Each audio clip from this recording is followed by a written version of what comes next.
बिस्मिल्लाहिर्रहमानिर्रहीम अस्सलाम वालेकुम डियर स्टूडेंट्स। जिस तरह हमने अल्टरनेटिंग करंट का चैप्टर स्टार्ट किया हुआ है लेक्चर सीरीज, तो आज हम नेक्स्ट लेक्चर पढ़ेंगे। हमारा नेक्स्ट लेक्चर का क्या होगा? AC through R L series circuit. इससे पिछले हमने लेक्चर में क्या पढ़ा था कि AC through R C series circuit, मगर आज हम क्या पढ़ने वाले हैं? AC through R L series circuit. तो इसको हम कंप्लीटली डिटेल से पढ़ेंगे, हर कॉम्प्लेक्स पॉइंट, हर बेसिक पॉइंट, ग्राफिकल रिप्रेजेंटेशन, कोई भी ऐसी पॉइंट नहीं होगा जो AC through R L series circuit आपको क्या करेगा? कंफ्यूज करेगा। अगर आप कोई भी कॉम्पिटिटिव एग्जाम के लिए तैयारी कर रहे हो या सेकेंड ईयर बोर्ड एग्जाम के लिए तैयारी कर रहे हो, तो ये लेक्चर दोनों ही के लिए क्या होगा? बेनिफिशियल होगा। दोनों साइड के लिए क्या होगा? बेनिफिशियल होगा, क्योंकि इसमें मैं हर कॉम्प्लेक्स पॉइंट, हर बेसिक पॉइंट, साथ में डेरिवेशन भी क्या कर लेता हूँ? डिस्कस कर लेता हूँ। तो काइंडली अगर आप चैनल पर नए हो तो चैनल को सब्सक्राइब कर दे, बेल आइकन की घंटी को पुश कर दे, ताकि आपको नए आने वाली लेक्चर की नोटिफिकेशन मिल सके। तो लेक्चर को स्टार्ट करते हैं। सबसे पहले मैं हर लेक्चर स्टार्ट करने से पहले कि ये topic AC through R L series circuit. R का मतलब क्या है? रेजिस्टेंस। एल का मतलब क्या है? इंडक्टर। हमने इंडिविजुअली भी पढ़ा था कि AC through resistor, AC through inductor, AC through capacitor. तो इसलिए आपने अगर पिछले लेक्चर देखे होंगे तो ये लेक्चर बिल्कुल आपके लिए आपकी फिंगर टिप्स पर होगा, क्योंकि ये पिछले लेक्चर से क्या कर रहा है? रिलेट कर रहा है। हर लेक्चर दूसरे से क्या कर रहा होता है? रिलेट कर रहा होता है। तो हर लेक्चर से पहले मैं आपको बताता हूँ कि AC through R L series circuit, इसका मेन मकसद क्या है? हम क्यों पढ़ते हैं? क्या वजह है? क्या पर्पज है इसका? क्यों हम पढ़ते हैं एसी करंट को आर एल सीरीज सर्किट में? देखना, इसका पर्पस क्या है? To determine the relationship between current and voltage. पहला क्या है? मतलब करंट और वोल्टेज, इन दोनों के दरमियान हमने रिलेशनशिप फाइंड करना है। क्या मतलब है रिलेशनशिप? करंट और वोल्टेज में हमने क्या रिलेशनशिप फाइंड करना है? इसका मतलब ये है कि जब हम क्या करते हैं, करंट वोल्टेज अप्लाई करते हैं across the are L series circuit, हम देखते हैं कि एक ही पॉइंट पर करंट और वोल्टेज मैक्सिमम हो रहा है, या एक ही पॉइंट पर करंट और वोल्टेज मिनिमम हो रहा है, या इस तरह के वोल्टेज मैक्सिमम, करंट क्या है? मिनिमम, या करंट क्या है? मैक्सिमम से स्टार्ट है, वोल्टेज मिनिमम से स्टार्ट है। क्या इस दोनों में रिलेशनशिप क्या है? तो इसलिए इन दोनों में क्या है? रिलेशनशिप क्या है? तो इसलिए हमारा मेन मकसद क्या है? To determine the relationship between current and voltage. मेन मकसद हमारा ये, इस टॉपिक का मेन मकसद ये, इसका पर्पस ये, इसलिए हम पढ़ लेके करंट और वोल्टेज में रिलेशनशिप को फाइंड करें। इसका डायग्राम आप सिंपल देख सकते हो। सर्किट डायग्राम बहुत ही सिंपल, आपके बुक में जो है सिंपल डायग्राम के बाद तो मैंने यहाँ पर ड्रा कर लिया है, तो इसलिए सर डायग्राम सिंपल क्या है? हमने एक एसी सोर्स, एसी सोर्स का मतलब क्या है? कोई भी सोर्स। एसी सोर्स का मतलब क्या है? कोई भी ऐसी चीज जो एसी करंट प्रोवाइड करे, जिस तरह एसी जनरेटर। तो यहाँ पर हमने एक एसी सोर्स अप्लाई किया हुआ है, तो यहाँ पर वी आर एम एस मतलब हमें अप्लाइड वोल्टेज प्रोवाइड कर रहा है, R M S voltage provide कर रहा है। और हमने सीरीज में एक रेजिस्टर और एक इंडक्टर, सीरीज में एक रेजिस्टर और एक इंडक्टर अटैच किया हुआ है। तो रेजिस्टर के अक्रॉस जो वोल्टेज कंज्यूम होगी उसको हमने वी आर का नाम दिया। इंडक्टर के अक्रॉस जो वोल्टेज कंज्यूम होगी उसको हमने वी एल का नाम दिया। सही, ये सर्किट डायग्राम हो गया। तो इसलिए अपने नोट्स भी बनाना है इसका, हर चीज। तो ये इंपॉर्टेंट भी है। जो अल्टरनेटिंग करंट का चैप्टर है, इससे हमेशा लॉन्ग क्वेश्चन और शॉर्ट क्वेश्चन आते भी है, तो इसलिए ये शॉर्ट क्वेश्चन में अक्सर आता है। अब यहाँ पर इसका आर एल सीरीज सर्किट क्या है? R L series circuit, what is R L series circuit? इसको हम also known as resistor inductor circuit. R L series circuit को हम क्या नाम देते हैं? रेजिस्टर इंडक्टर सर्किट भी कहते हैं। रेजिस्टर इंडक्टर सीरीज सर्किट या resistor inductor electrical circuit. That consist of, किस चीज पर मुश्तमिल होता है? जो आर एल सीरीज सर्किट है वो किस चीज पर मुश्तमिल होता है? नंबर 1 रेजिस्टर पर, नंबर 2 इंडक्टर पर। नंबर 1 रेजिस्टर, नंबर 2 इंडक्टर पर। सही है, तो ये हमारे साथ आर एल सीरीज सर्किट हो गया। और इसका ये क्या है? डायग्राम, फेजर डायग्राम इसका क्या होगा? फेजर डायग्राम का मतलब क्या है? Vector representation. वेक्टर तौर पर आप इसमें जो करंट और वोल्टेज है उसको आप किस तरह रिप्रेजेंट करोगे? याद रखना, वोल्टेज और करंट हमारे साथ वेक्टर क्वांटिटी नहीं है। इसको हम विजुअलाइज करने के लिए, मोर विजुअलाइज करने के लिए, हमारी आसानी के लिए, तो हम इसको वेक्टर तौर पर रिप्रेजेंट करते हैं। कुछ इस तरह चीजें जो स्केलर क्वांटिटी होती है, मगर हम इसको वेक्टर तौर पर रिप्रेजेंट करते हैं अपनी आसानी के लिए, ताकि हम इससे इजिली इंफॉर्मेशन गेन कर सके, विजुअलाइज कर सके। तो इसलिए हम इसका अगर फेजर डायग्राम देखना है, वेक्टर रिप्रेजेंटेशन देखना है, तो रेजिस्टर और इंडक्टर, हमने रेजिस्टर के across individually AC across through resistor, AC across through inductor, ये हमने इंडिविजुअली भी पढ़ा था, अकेले अकेले। तो रेजिस्टर के अक्रॉस वोल्टेज और करंट दोनों क्या आते हैं, इन फेज से, मतलब एक ही पॉइंट पर वोल्टेज मैक्सिमम, एक ही पॉइंट पर वोल्टेज एक ही पॉइंट पर वोल्टेज और करंट क्या थे, मैक्सिमम हो रहे थे, एक ही पॉइंट पर वोल्टेज और करंट मिनिमम हो रहे थे, फिर से नेगेटिव में दोनों मैक्सिमम, फिर से जीरो, तो इसलिए इन फेज थे। जबकि इंडक्टर में हमारे साथ क्या था, वोल्टेज क्या कर रहा था, लीड कर रहा था करंट को, मतलब वोल्टेज आगे था करंट से बाय 90 डिग्री, मतलब वोल्टेज मैक्सिमम से स्टार्ट हो रहा था, करंट क्या था, मिनिमम से स्टार्ट होता था, जिधर करंट मैक्सिमम वहां पर वोल्टेज मिनिमम, इसका मतलब यह, इसलिए इंडक्टर में जो वोल्टेज था वो लीड कर रहा था by 90 degree from the current, या आप कह सकते हो करंट लेग कर रहा था by 90 degree from the voltage, current पीछे था 90 डिग्री फ्रॉम द वोल्टेज। ये मैंने पिछले लेक्चर अगर आपने देखे होंगे, तो इसलिए मैं यहाँ पर वर्बली बता रहा हूँ, मैंने तमाम ये कंसेप्ट दिया था, तो इसलिए इन दोनों को, अब फेजर डायग्राम हमने इंडिविजुअली देख लिया, अब हमने देखना है इन दोनों को कंबाइन करके, जो यहाँ पर हमने कंबाइन सर्किट बनाया, तो इसलिए फेजर डायग्राम वेक्टर रिप्रेजेंटेशन भी हमने इन दोनों का कंबाइन करना है। एक ही बात अगर आपने यहाँ पर नोट किया हो, सीरीज सर्किट, सीरीज सर्किट का मतलब क्या है, सीरीज सर्किट याद रखना, अगर आपने किसी भी लेक्चर का टॉपिक को समझ लिया, उसका जो मेन हेडिंग है उसको समझ लिया, तो आपने 30 to 40% उस लेक्चर को समझ लिया। सीरीज सर्किट का मतलब क्या है, सीरीज जिसमें करंट सेम रहता है, सीरीज हमने पढ़ा था, एक पैरेलल एक सीरीज सर्किट, सीरीज सर्किट वो होता है जिसमें करंट सेम होता है, तो इसलिए रेजिस्टर और इंडक्टर दोनों के अक्रॉस करंट क्या होगा, सेम होगा, क्योंकि हमने सीरीज में अटैच किया। तो इसलिए आप देख रहे हो यहाँ पर जो मैंने RMS value of the current, तो हमारे साथ करंट एक रेफरेंस लाइन होगा, क्यों, करंट दोनों में, रेजिस्टर में और इंडक्टर दोनों में हमारे साथ करंट क्या होगा, सेम होगा, सही है। तो इसलिए आपको नजर भी आ रहा है, रेजिस्टर में करंट आपके साथ इस तरह है, जबकि इंडक्टर में करंट आपके साथ दोनों क्या है, हॉरिजॉन्टल एक्सिस पर आ रहे हैं, यहाँ पर भी और यहाँ पर भी, सही है। इंडक्टर के अक्रॉस भी करंट हॉरिजॉन्टल एक्सिस, और रेजिस्टर के अक्रॉस भी करंट किस पर आ रहा है, हॉरिजॉन्टल एक्सिस। या आप कह सकते हो कि ये सीरीज सर्किट है तो करंट हमारे साथ सेम रहता है, तो इसलिए मैंने करंट को यहाँ पर लिख लिया, सही, ये ब्लैक लाइन, ये क्या है, पूरा ब्लैक लाइन, सही, यहाँ पर सिंपल मैंने छोटा सा ब्लैक लाइन रिप्रेजेंट किया, यानी ये छोटा सा ब्लैक लाइन, सी, अब देखना, और उसके ऊपर फिर मैंने ब्लू लाइन रिप्रेजेंट किया, मतलब आप कह सकते हो ये क्या है, इस तरह ब्लैक लाइन पूरा है, फिर उसके ऊपर मैंने ब्लू लाइन रिप्रेजेंट किया, तो इसलिए जो ब्लैक लाइन है उसके ऊपर मैंने ब्लू लिखा है, ब्लू का भी आपने नहीं देखना, ये पूरा क्या है, black line, RMS value of the current, तो RMS value of the current मैंने लिख लिया। अब देखना रेजिस्टर में वोल्टेज किस तरह है, वो भी इन फेज है, हॉरिजॉन्टल एक्सिस, जबकि इंडक्टर में वोल्टेज क्या है, लीड कर रहा है, ऊपर की तरफ आ रहा है, तो इसलिए मैंने रेजिस्टर के अक्रॉस भी यहाँ पर जो रेजिस्टर के लिए मैंने ब्लू लाइन से उसी करंट की वैल्यू पर इस तरह लिख लिया, वोल्टेज वी आर। तो इसलिए आप कह सकते हो, अगर आप इसको देखोगे, ये जो एक लाइन है RMS value of the current और वी आर, तो आप दोनों क्या है, इन फेज है, मतलब रेजिस्टर के लिए बिल्कुल करेक्ट है। अब यहाँ पर वोल्टेज क्या होगा, इंडक्टर में वो लीड कर रहा है, तो यहाँ पर मैंने वोल्टेज के लिए एक अलग सा डायग्राम लिख लिया, वीएल, तो इसलिए ये इन दोनों का, इस सर्किट का जो कॉम्प्लेक्स सर्किट है जिसमें रेजिस्टर और इंडक्टर हमने अटैच किया हुआ है, तो इसका ये क्या है, फेजर डायग्राम, वेक्टर रिप्रेजेंटेशन। आप इसको पढ़ भी सकते हो कि यहाँ पर क्या है, करंट, ये क्या है, करंट, और ये क्या है आपके साथ, फिर वी आर, और यहाँ पर वी एल, तो इसलिए आपको नजर आ रहा है कि वी एल, अगर आप इसको इंडक्टर के लिए पढ़ोगे तो वी एल क्या है, RMS value of the current को क्या कर रहा है, लीड कर रहा है, वोल्टेज लीड कर रहा है। अगर आप इसको रेजिस्टर के लिए पढ़ोगे तो वी आर और आई आर एम एस, तो वी आर और आई आर एम एस दोनों क्या है, इन फेज में आ रहे हैं। अब यहाँ पर देखना, इस डायग्राम को मैं इस तरह भी लिख सकता हूँ, वी एल, ये वी एल आपके साथ, सही है। अब मैंने इसका क्या निकालना है, देखना है कि क्या वोल्टेज इन दोनों में, जो हमने कॉम्प्लेक्स सर्किट बनाया है, क्या वोल्टेज और जो रेजिस्टर और इंडक्टर है ना, इसमें वोल्टेज और करंट का क्या रिलेशनशिप है, वोल्टेज कितना आगे या करंट कितना आगे, तो इसलिए हमने देखते हैं। अब इसी को मैंने इसका वेक्टर, मतलब क्या है, एक रिजल्टेंट निकालना है, तो ये वी एल है हमारे साथ, आपके साथ ये वी एल है, तो इस वी एल को मैं पैरेलल, वेक्टर का पैरेलल शिफ्टिंग का मतलब क्या है, ये वेक्टर इस साइड पर है तो मैं इसको पैरेलल शिफ्ट करूंगा ताकि मैं इसका रिजल्टेंट निकाल सकूं। तो मैंने फिलहाल शिफ्ट नहीं किया, सही, तो लेट सपोज मैंने इस वीएल को इस साइड पर शिफ्ट किया, सही, यहाँ पर मैंने डॉटेड लाइन से रिप्रेजेंट कर, मैंने शिफ्ट कर लिया वीएल को, उसकी पैरेलल शिफ्टिंग, वेक्टर की पैरेलल शिफ्टिंग मैंने शिफ्ट कर लिया, तो ये हमारे साथ क्या होगा, इसका जो मैंने ब्लू से इस तरह लिखा है, मैंने वापस ब्लैक से लिख लिया, वी आर एम एस से आपके साथ आपका क्या होगा, रिजल्टेंट होगा, अप्लाइड वोल्टेज होगा, क्या होगा, रिजल्टेंट होगा, अप्लाइड वोल्टेज होगा, यहाँ पर कुछ एंगल बन रहा होगा थीटा, तो इसलिए वी आर एम एस, और यहाँ पर आपके साथ क्या है, नीचे जो एंगल बन रहा है थीटा, तो वोल्टेज और करंट, ये नीचे क्या है, करंट, और ऊपर क्या है, वोल्टेज, तो इसमें जो ये थीटा बन रहा है ना, तो आप इसको ये कह सकते हो कि वोल्टेज क्या कर रहा है, लीड कर रहा है करंट को बाय सम एंगल, कुछ एंगल हो सकता है। अब मैंने इसको यहाँ पर मोर ऑब्वियसली आपके लिए फिर से यहाँ पर लिखा है, ये मैंने स्लैश लिखा है कि ये डायग्राम भी लिख सकते हो, ये भी लिख सकते हो। मैंने इस VL को इस साइड पे शिफ्ट किया, इसी तरह VL को इस साइड पे शिफ्ट किया, यहाँ पर क्या है, VL को मैंने पैरेलल वेक्टर की शिफ्टिंग की, तो मैंने VL को इस तरह उठा लिया, इस साइड पे लिख लिया ताकि मैं रिजल्टेंट निकाल सकूं।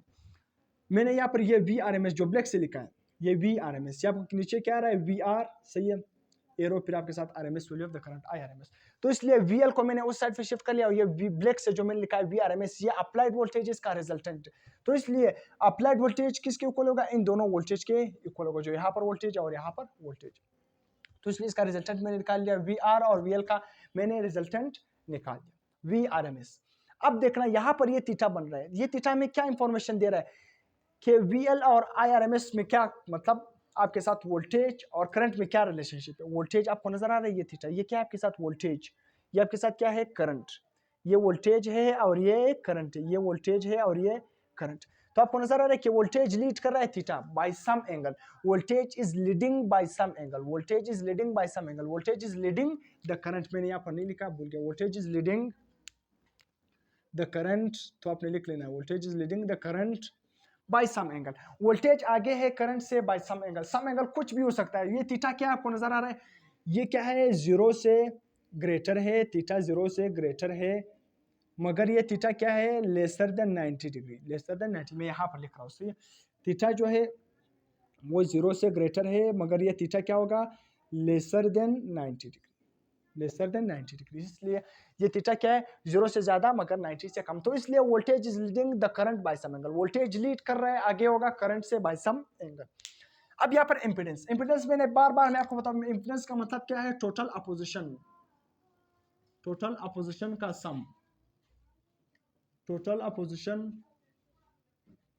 टोटल अपोजिशन का सम। सर्किट में जितना टोटल अपोजिशन होगा, जितना रेजिस्टेंस होगा, उसको आप क्या नाम दोगे, इंपीडेंस। तो इसलिए इस सर्किट में इंपीडेंस आप कैलकुलेट करोगे, किस तरह इंपीडेंस को कैलकुलेट करोगे, इंपीडेंस रेजिस्टर के अक्रॉस जो मतलब रेजिस्टर के अक्रॉस जो करंट को अपोजिशन मिलेगी, रेजिस्टर के अक्रॉस जो करंट को अपोजिशन मिलेगी, उसको आप क्या नाम दोगे, रेजिस्टेंस। इंडक्टर के अक्रॉस जो करंट को अपोजिशन मिलेगी, उसको आप क्या नाम दोगे, इंडक्टिव रिएक्टेंस, इंडक्टिव रिएक्टेंस, जिसको हम किससे रिप्रेजेंट करते हैं, XL से रिप्रेजेंट करते हैं, XL से रिप्रेजेंट करते हैं। तो यहाँ पर टोटल अपोजिशन वहां पर मैंने लिख लिया, मैंने इस सर्किट को, मैंने इस डायग्राम को यहाँ पर फिर से लिख लिया, VRMS VR और यहाँ पर क्या है VL। थीटा के सामने वाले को हम क्या कहते हैं, परपेंडिकुलर। थीटा के नीचे वाले इस साइड को हम क्या नाम देंगे, अगर ये क्या है यहाँ पर 90 डिग्री, ये थीटा के सामने वाले को परपेंडिकुलर, 90 डिग्री के सामने वाले को आप क्या नाम दोगे, हाइपोटेन्यूज, ये आपके साथ हाइपोटेन्यूज आ गया, और यहाँ पर जो नीचे है वो आपके साथ क्या है 20।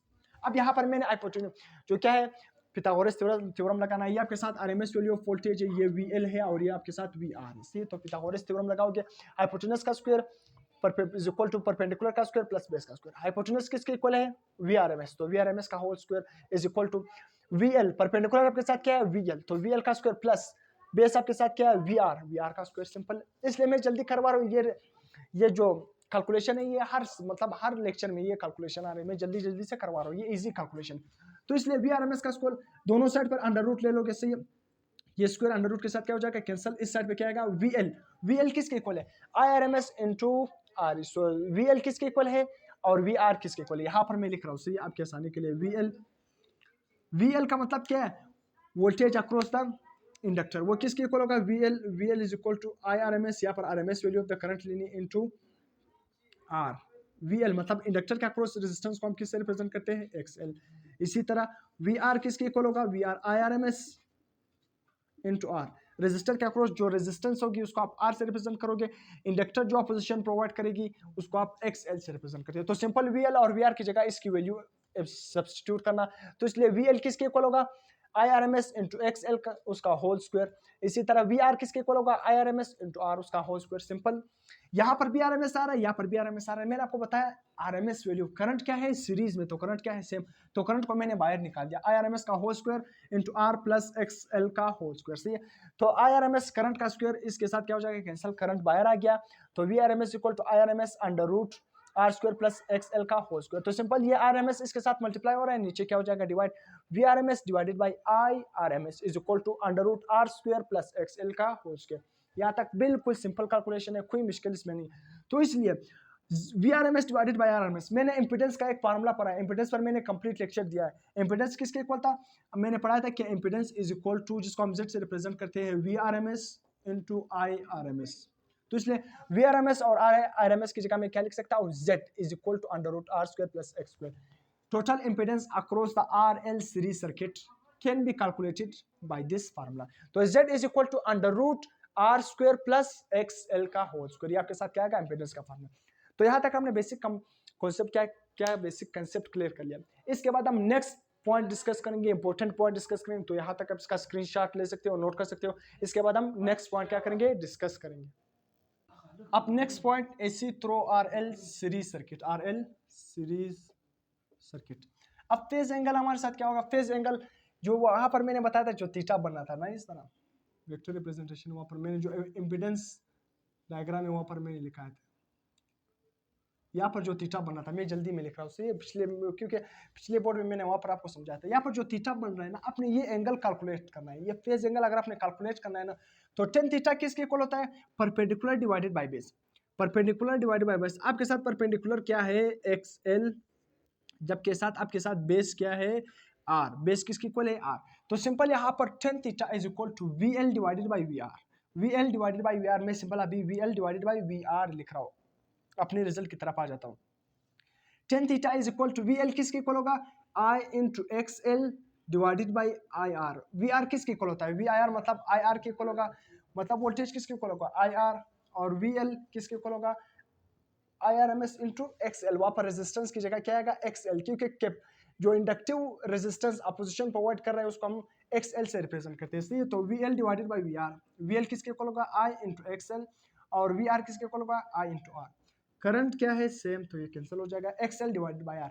तो इसलिए tan theta is equal to XL divided by R, वही आपके साथ रिजल्ट आ गया, यानी कि टेन थीटा किसके इक्वल है, perpendicular divided by base. Perpendicular क्या है XL और बेस क्या है R, तो XL डिवाइडेड बाय R। तो इस तरह आप थीटा क्या कर सकते हो, फेज एंगल क्या कर सकते हो, फाइंड कर सकते हो। अगर आपने थीटा फाइंड करना है तो टेन थीटा को उस साइड पे ले जाओ, टेन को आप उस साइड पे ले जाओ, तो ये क्या बन जाएगा tan inverse XL divided by R। आप इस यहाँ पर फेज एंगल को क्या कर सकते हो, फाइंड कर सकते हो। यहाँ पर मैंने डायग्राम भी बनाया। अब यहाँ पर पावर डिसिपेशन अगर आपने कैलकुलेट करनी है तो सिंपल फार्मूला क्या होगा, power dissipation VI into cos theta, VI into cos theta. Power अगर आपने कैलकुलेट करना है तो सिंपल। फेज शिफ्ट क्या होगा, अगर आप देखो फेज शिफ्ट क्या होगा RL सीरीज सर्किट में, याद रखना फेज शिफ्ट क्या होगा, आप कह सकते हो IRMS and VRMS are out of phase. मैंने आसान लिखा है कि IRMS and VRMS are out of phase. Out of phase का मतलब क्या है, आपने देखा भी था करंट और वोल्टेज, जो मैंने पिछले डायग्राम में आपको था, करंट और वोल्टेज, वोल्टेज लीड कर रहा था करंट को बाय सम एंगल, तो इसलिए हम कह सकते हैं कि out of phase. Out of phase का मतलब क्या है, दोनों इन फेज नहीं है, एक ही पॉइंट पर मैक्सिमम एक ही पॉइंट पर मिनिमम, दोनों एक साथ नहीं हो रहे थे, सही। तो वोल्टेज क्या था, आगे था, करंट क्या था, पीछे था, तो इसलिए आप कह सकते हैं आउट ऑफ फेज। दोनों क्या है IRMS एंड VRMS क्या है, out of phase. Phase shift क्या है आपके साथ, आउट ऑफ फेज। अब यहाँ पर ओहम लॉ याद रखना, ohm law direct, ohm law is not applicable directly. AC through RL series circuit में आप कह सकते हैं कि ओहम लॉ डायरेक्टली एप्लीकेबल नहीं है। क्यों, ओहम लॉ का मतलब क्या है, V is equal to IR, voltage क्या होगा करंट के साथ डायरेक्ट रिलेशन होगा, जब रेजिस्टर क्या हो, कांस्टेंट हो। जब रेजिस्टर कांस्टेंट हो तो वोल्टेज का करंट के साथ डायरेक्ट रिलेशन है। जबकि RL सीरीज सर्किट में इसलिए ओहम लॉ डायरेक्टली एप्लीकेबल नहीं है क्योंकि वहां पर जो रेजिस्टेंस है, जो अपोजिशन है वो कांस्टेंट नहीं है, क्योंकि इंडक्टिव रिएक्टेंस भी अपोजिशन प्रोवाइड कर रहे हैं, रेजिस्टर भी रेजिस्टेंस प्रोवाइड कर रहे हैं। तो इसलिए इंपेडेंस टोटल अपोजिशन कांस्टेंट नहीं है, रेजिस्टर कांस्टेंट नहीं है, रेजिस्टेंस कांस्टेंट नहीं है, तो यहाँ पर ओहम लॉ डायरेक्टली एप्लीकेबल नहीं है। ओहम लॉ डायरेक्टली एप्लीकेबल का मतलब क्या है कि वोल्टेज का करंट के साथ क्या है, डायरेक्ट रिलेशन नहीं है। वोल्टेज क्या है, आगे है करंट से। अब मैंने आपको बताया वोल्टेज लीड करा था करंट को by some angle. Some angle का मतलब क्या है, वोल्टेज क्या होगा, लेट्स सपोज वोल्टेज क्या होगा मैक्सिमम, तो उस पॉइंट पर करंट क्या होगा मिनिमम। अगर वोल्टेज क्या है मिनिमम तो करंट क्या होगा मैक्सिमम। तो दोनों क्या है, एक पॉइंट पर मैक्सिमम एक पॉइंट पर मिनिमम नहीं हो रहे, तो इसलिए हम कह सकते हैं कि ohm law is not applicable directly. Important point है।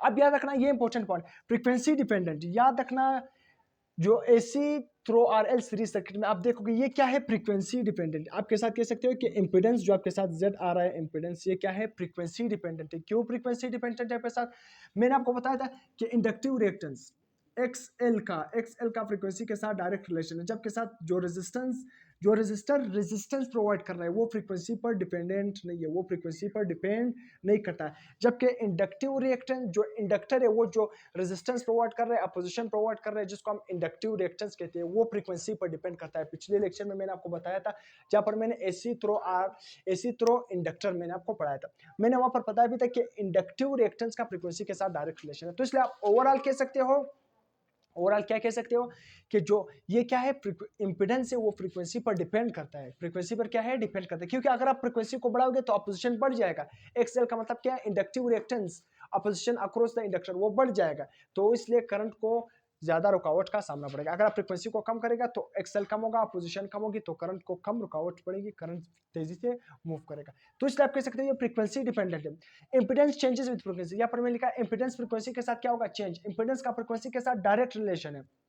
फेज शिफ्ट चेंजेस विद, याद रखना फेज शिफ्ट भी किसके साथ चेंज होगा, फ्रीक्वेंसी के साथ। अगर आपके साथ इंपिडेंस चेंज होगा तो वहां पर जो फेज एंगल है, जो अगर आप पोजीशन आपके साथ चेंज होगी तो वहां पर वोल्टेज और करंट भी क्या होगा चेंज होगा। तो इसलिए आप कह सकते हो इंपिडेंस भी फ्रीक्वेंसी पर डिपेंड करता है, फेज शिफ्ट भी फ्रीक्वेंसी पर डिपेंड करता है, वोल्टेज भी फ्रीक्वेंसी पर डिपेंड करता है। आप कह सकते हो वोल्टेज भी फ्रीक्वेंसी के साथ चेंज होगा, इसी तरह करंट भी फ्रीक्वेंसी के साथ चेंज होगा, पावर फैक्टर भी फ्रीक्वेंसी के साथ चेंज होगा। पावर फैक्टर का मतलब क्या है, the ratio of real power to, the ratio of real power to simple क्या आप कह सकते हो apparent power, the ratio of real power to apparent power is called power factor. सही है, जो आप रियल पावर की रेशियो, रियल पावर और अपेरेंट पावर की रेशियो को देखते हो या फाइंड करते हो उसको आप क्या नाम देते हो, पावर फैक्टर। तो इसलिए तमाम चीजें फ्रीक्वेंसी के साथ चेंज होगी, क्योंकि इंपेडेंस फ्रीक्वेंसी के साथ चेंज हो रहा है, तो इसलिए phase shift, frequency, voltage, current, power factor तमाम फ्रीक्वेंसी पर डिपेंडेंट है और फ्रीक्वेंसी के साथ क्या होगी चेंज होगी। बहुत इंपॉर्टेंट पॉइंट है, इससे रिलेटेड अक्सर कॉम्पिटिटिव एग्जाम में आपके बोर्ड एग्जाम में एमसीक्यूज आते हैं। यहाँ पर मैंने एक एमसीक्यूज लिखा, what happened to Z, Z का मतलब क्या है impedance, total opposition as frequency increase in RL series circuit. अभी मैंने आपको बता दिया जब फ्रीक्वेंसी इंक्रीज होगी तो इसका मतलब क्या है इंपेडेंस इंक्रीज होगा। इंपेडेंस का फ्रीक्वेंसी के साथ क्या है डायरेक्ट रिलेशन है, इन आरएल सीरीज सर्किट हो या आरसी सीरीज सर्किट हो। तो अगर आप फ्रीक्वेंसी को बढ़ा दोगे तो जेड भी क्या हो जाएगा, what happen to the Z, impedance क्या हो जाएगा वो भी बढ़ जाएगा आरएल सीरीज सर्किट में। अगर आप फ्रीक्वेंसी को बढ़ाओगे तो जेड भी क्या हो जाएगा बढ़ जाएगा, इंपेडेंस भी बढ़ जाएगा, टोटल अपोजिशन भी क्या हो जाएगा बढ़ जाएगा। तो इसलिए आप कह सकते हो इंक्रीजेस, क्या होगा इंक्रीज। आप देख भी सकते हो कि मैंने आपको क्या बताया, इंडक्टिव रिएक्टेंस का फ्रीक्वेंसी के साथ एक्सएल का फ्रीक्वेंसी के साथ डायरेक्ट रिलेशन, जबकि रेजिस्टेंस तो फ्रीक्वेंसी पर डिपेंड नहीं करता, तो टोटल अपोजिशन आपके साथ क्या आएगा, एक रेजिस्टर के अक्रॉस जो अपोजिशन है, एक इंडक्टर के अक्रॉस जो अपोजिशन, इन दोनों को आप सम करोगे तो इंपेडेंस आएगा। रेजिस्टर तो डिपेंड करता नहीं फ्रीक्वेंसी पर, एक्सएल का फ्रीक्वेंसी के साथ डायरेक्ट रिलेशन है, फ्रीक्वेंसी बढ़ जाएगी तो इसका मतलब क्या है एक्सएल इंडक्टिव रिएक्टेंस बढ़ना, इंडक्टिव रिएक्टेंस का बढ़ने का मतलब क्या है इंपेडेंस बढ़ना, इंपेडेंस बढ़ जाएगी। तो इसलिए अगर आप फ्रीक्वेंसी को बढ़ा दोगे इंडक्टिव रिएक्टेंस बढ़ गया, अपोजिशन बढ़ गया तो इंपेडेंस बढ़ गया, तो डायरेक्ट रिलेशन आप कह सकते हो। तो इसलिए फ्रीक्वेंसी के बढ़ने के साथ साथ आपके साथ इंपेडेंस या जेड क्या होता है बढ़ता है। अब what happen to the phase angle, क्या what happen to the phase angle, क्या होगा फेज एंगल को एज फ्रीक्वेंसी इंक्रीजेस। याद रखना जब भी आप फ्रीक्वेंसी को इंक्रीज करोगे तो याद रखना फेज एंगल भी क्या होगा इंक्रीज होगा, चाहे आर एल सीरीज सर्किट हो या आर सी सीरीज सर्किट हो। याद रखना मैंने अभी आपको बता दिया कि फेज एंगल और जो भी चीज सारे डायरेक्ट रिलेशन में, अगर आप फ्रीक्वेंसी को बढ़ा दोगे तो याद रखना फेज एंगल भी क्या होगा बढ़ जाएगा, फेज एंगल भी क्या हो जाएगा बढ़ जाएगा। तो इसलिए फेज एंगल भी किस चीज पर डिपेंड करता है, फ्रीक्वेंसी पर डिपेंड करता है। वोल्टेज हो, करंट हो, इंपेडेंस हो, ये तमाम चीजें, पावर फैक्टर हो, ये किस चीज पर डिपेंड करते हैं आपके साथ, फ्रीक्वेंसी पर डिपेंड करता है। ये फ्रीक्वेंसी डिपेंडेंट बिहेवियर, इसको हम क्या नाम देते हैं, फ्रीक्वेंसी डिपेंडेंट,